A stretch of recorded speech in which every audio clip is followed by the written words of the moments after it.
lover of all things. Maybe not all things, but most things I would say I am. And there is nothing more than I like to do than to and there is nothing more than I like to do than to do my little There is nothing more than I like to do than to do my little night routine, snuggle in my blanket and watch some sitcoms. I think the appreciation of sitcoms is sometimes lost, especially because I think sometimes they can be only appreciated mainstream if they have this grander purpose, which I still like those shows, but I also appreciate shows that are funny for the sake of being funny. But oh no, this show would have been something different. I actually think this show was in the wrong genre.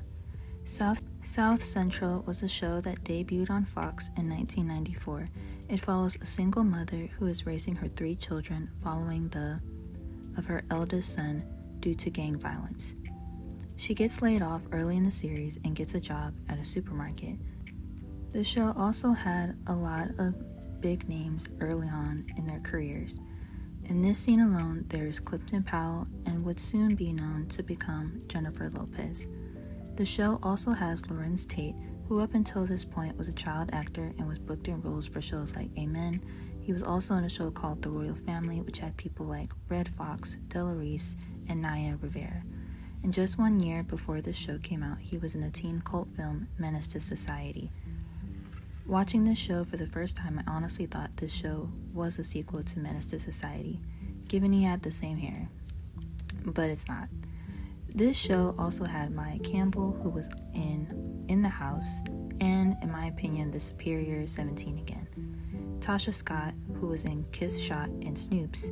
I think she was also in her 20s playing a middle schooler. And Lamont Bentley, who is most known for playing Hakeem on the 90s sitcom Moesha. Which brings me to my next point, that this show is low-key boy Moesha. The show delves into more serious topics like poverty and gang violence. There's even a character who plays the younger brother who the main character adopts. He isn't mute, but at least from what I remember, seems to have gone through trauma in his early life in the foster care system to the point that he doesn't speak. Also, Paula Kelly is in this show, as in Sweet Charity Paula Kelly. But anyway, there are some scenes that honestly feel like you could put the Moesha Diary music behind it.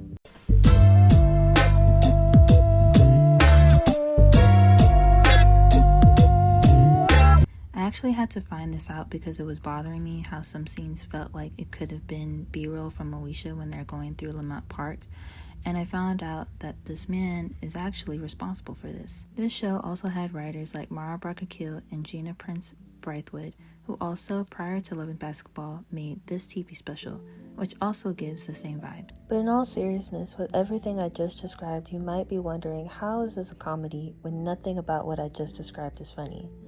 And you're right, there's nothing funny about this show.